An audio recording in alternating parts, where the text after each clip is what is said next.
好，咁就4月7號啦嘅星期一啦，咁跟住就做個恒指嘅 preparation 啦。好，恒指嘅 preparation 咁啊變相啦，由呢個嘅日線圖啦，咁啊呢個頂喺度嘅，咁啊底喺度啦。好，咁變相啦就係一個嘢，應該係個咩已經 get 咗落去㗎啦。咁就變相咧就係、如果再睇翻成嚿嘢嘅橫行啦，嗱，即係橫行有分兩款啊嘛，即係之前講嗰個橫行嘅話。一款就係一啲好勁，即係好靚嘅頂頂底底完美無瑕咁樣飛上嚟嘅。咁呢啲咁樣嘅橫行頂底咧，就能夠即係觸發到一啲清晰嘅突破啦。加上佢強動能指回調，其實呢個就等於奇形突破之後嘅618啫嘛。即係如果係咁樣打嘅時候啊，即係下面佢嘅動能嘅轉換係消耗係奇形突破，然後跟住再618，跟住橫行突破回測，跟頂頂底底咁呢啲嘢，最靚係呢款啦。好比較唔靚嘅係邊款啊？或者多啲變相邊款就係而家呢一款啦。而家呢一款就係嗰種，其實而家呢一款就係嗰種嘅佢係用震盪嘅形式上啊，即係你看似係咪看似佢係一個橫行突破啦，佢的而且確係一個橫行突破，但係有啲時候佢咁樣上噶嘛，即係佢618咁樣上，然後跟住咁樣上，跟住佢震上去噶嘛，啊再依個再差啲啦，即係佢嗰個係一啲咁樣，跟住佢唔係隔左邊嗰款嘅，佢係跟住呢度618，跟住呢度再噴上嚟。咁然後你下一 round 其實你就下一 round 會容易啲猶豫緊嘅咧，就係究竟呢個係玩一個嘅橫行突破咁樣嘅淺回調嘅突破回測繼續向上啊，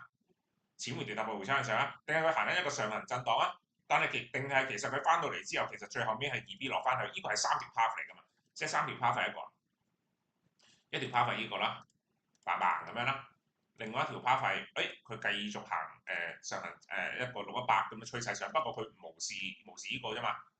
第三就係、其實唔係㗎，佢真係2B㗎啦，佢放翻落嚟，跟住就車落嚟㗎啦，咁樣嗰種，咁啊有分呢三款，所以變相呢一類型嘅所謂嘅呢一類型嘅突破，佢用呢一種震盪型嘅方式上去突破嘅話咧，係麻煩啲嘅。OK，咁但係你亦都即係你亦都當下即係當下佢喺呢條線上面嗰陣時候咧，你都唔會係咁估佢㗎嘛，即係你唔會係咁估佢話我而家估佢就會落去，估佢就會2B，估佢就會上通，唔係㗎嘛，咁所以喺呢度咁上面咁都係眯埋眼行細圖咧，都係向上。咁直至到佢收穿咗嘅話，咁就係另外一個 scenario 嚟㗎啦。好，咁跟住啦，就係呢啲咁樣嘅，我哋睇翻日線圖啦，或者周線，我哋睇周線級先啦，我哋 delete 咗。OK，我哋周線級我哋見到啦，依嚿嘢啦，好，我哋由邊度開始睇咧？由一個頂底，其實就睇緊呢一段大圖嘅。咁你睇緊呢段大圖咧，首先我哋睇到呢個係咩啊？呢個由呢度開始，呢度係618嚟嘅，呢個係趨勢嚟喎。咁樣可能有排講喎。咁啊，快手邊呢個趨勢嚟嘅，趨勢完之後咧，然後跟住呢度就再碌落嚟啦。呢度碌落嚟，我哋知道咧，呢嚿嘢咧仍然都係趨勢，以趨勢行頭嘅，即係佢冇回調過深㗎。跟住喺度下震，呢段仲係趨勢嘅。跟住呢段就係呢度嘅趨勢啦，618啦，再射翻落嚟咧，跟住再翻落嚟，呢段嘅回調過深變橫行，呢段嘅回調過深橫啊，618回深個618啦，OK，然後跟住個橫行頂喺邊啊？個橫行頂咪就係呢個頭部咯。呢個就係嗰個頭部咯，即係呢一段啊，打緊呢一段嘅動能啊，呢一段嘅 momentum 啊，呢一段嘅 momentum，呢度一開波618上翻嚟，呢度都已經回調過深㗎啦，呢度已經回調過深啦，對應住呢一段嚟講，然後跟住佢碌落去啦，跟住就平雙底啦，然後跟住佢震盪上嚟啦，呢段大力，呢段細力，跟住呢度係震盪型嘅上嚟嘅，OK，咁所以變相啦，我而家就打緊呢一個波段嘅頂部。亦都係呢一個嘅頭，簡單地嚟講就等於呢一個頭部，就等於呢一個嘅頭肩頂啫嘛。係啊，咁即係你話，如果呢個係一個頭部嘅，咁你成段嚟講，呢個咪呢段嘅618咯，成大段嘅618。OK，成大段嘅618。好，咁變相啦，佢而家就係、如果你話，呢段係打緊呢一段嘅橫行，或者係打緊呢一段啦，講緊好 Q 大啊，即係講緊呢一個嘅話咧，咁其實咧暫時嚟講，短期裏面啦，嗰個618嘅禁區喺度。呢個係618個禁區嚟嘅，跟住個橫行就會喺度啦。即係如果你打緊呢一段嘅橫行，如果你打緊呢一段嘅動能抵消橫行嘅話，就係、橫行啦。如果你打緊成段呢個頭肩頂嘅話，就係、呢個就係618嘅差唔多嘅區域啦。OK，咁就到咗呢啲咁嘅潛在嘅阻力嘅位置啦。OK，咁然後跟住啦，咁由呢個係橫行啫，你點知道佢會唔會繼續上到頂咧？唔知噶嘛。咁所以變相啦，就要睇呢度。佢由呢個起點開始點樣上啊？呢個上啦，上嚟起點啦，呢段係趨勢嚟嘅，成段係趨勢。上嚟係趨勢，跟住依度再上都係618趨勢嚟㗎，都仲有趨勢嘅可能㗎。所以而家呢一段咧係都仲有趨勢嘅可能㗎，但佢係震盪上咯，即係佢橫行咯，啊，即係佢唔係即係仲係趨勢嘅，即係仲有618嘅。咁你而家呢個最近嘅618喺邊喺度？咁就依啲咁嘅依啲位置，依啲咁嘅位置。咁你首先下一百嘅回調嘅話咧，就睇下佢有冇機會咧一路回。嗱，當然啦，你如果咁樣睇嘅時候咧，個橫行就會咁樣拍㗎嘛。咁樣拍嘅時候，個橫行你就要睇翻上面呢段動能係點樣落嚟㗎啦嘛。就要睇翻呢度上面係點樣落嚟嘅，或者個窒下又上翻嚟咁樣咧，唔知㗎嘛。但係可能最少嚟講，你穿咗呢個頂嘅話，咁你最少打上以上陣嘅形式去以一個618嘅形式去處理佢。如果再唔得嘅話咧，就應該係呢個禁區嘅，應該係回調，應該回深少少。嗱，即係點解我會咁樣講咧？就因為你到呢個周線級嘅區，咁你都話周，即係跟住你入翻去日線圖啦。呢個啦固然啦，你避免唔到嘅，呢個一定係個關，呢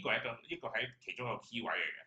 因為佢突破啊嘛，因為佢一頂兩頂要突破啊嘛。但係呢個停動突破係好樣衰嘅，因為呢段咁樣窒咧，成段咁樣窒上嚟咧，佢唔係一啲，即係你呢啲唔同啊嘛，即係呢個好明顯係，即係嗱關鍵在動啊嘛，停動係關鍵在動啊嘛。你諗下呢個停動嘅關鍵在動，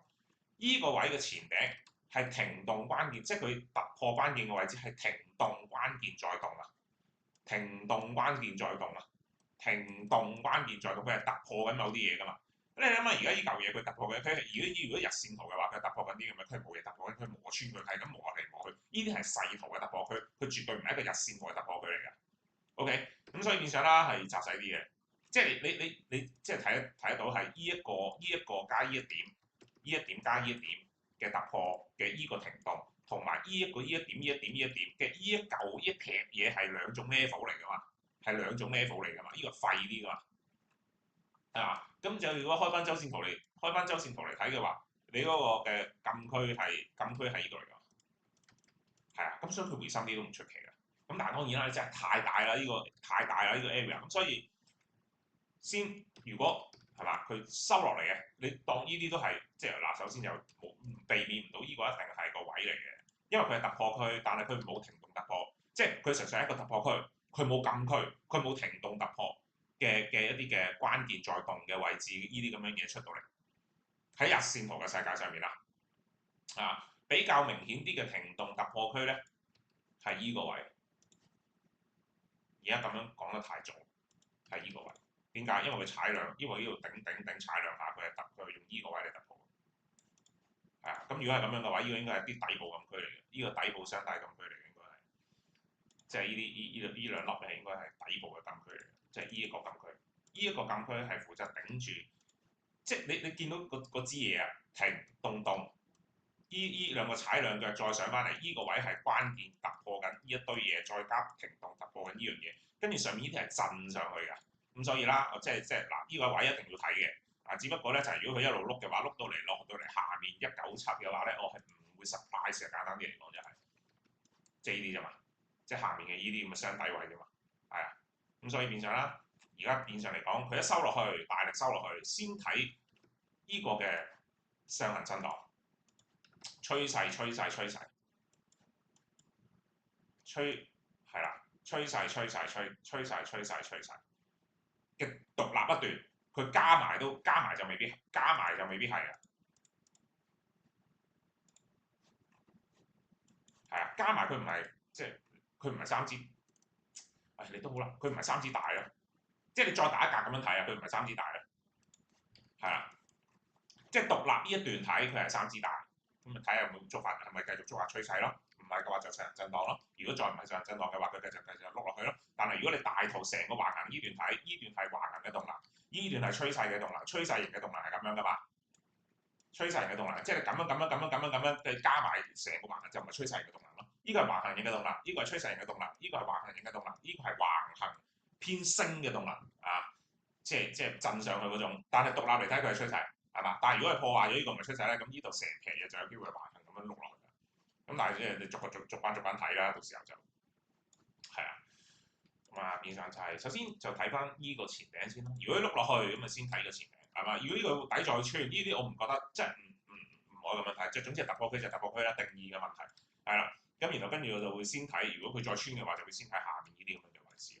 就變生依成段嘢，依段嘅橫行動能嚟㗎嘛。咁跟住就碌翻落去，但係橫行動能都好，因為佢前面都係趨勢嘛，咁都唔會咁魯莽嘅，咁所以都係以趨勢嘅形式去即係去睇住佢，咁就逐班細圖咁樣拍落去啦，係啦，咁啊大致上係咁樣。咁啊睇翻一啲合理啲嘅咩先，因為嗰個係個大圖嚟㗎嘛。咁所以啦，變相穿呢個位，咁穿呢個位就等睇下一個位啊嘛。咁如果穿得呢個位，就先睇大圖嘅下一個位，咁即係呢度啦。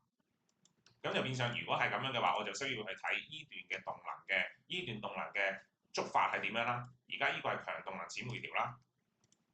強動能淺回調，強動能，跟住呢個係618啦，呢一段係618嚟㗎嘛，呢一段係618之後佢下震啦，下震啦。然後跟住啦，佢呢度再停動咁樣收落嚟啦。咁即係而家如果佢今日收穿嘅話，就即係呢度有機會，呢度係變翻加速啫嘛。即係佢變翻呢度加速啫嘛。即係佢呢度唔係終結段，呢度唔係終結段，佢加速。咁即係呢度又變翻趨勢啦。即係呢度趨勢，即係事後馬後炮嚟嘅呢個一定係啦。跟住橫行，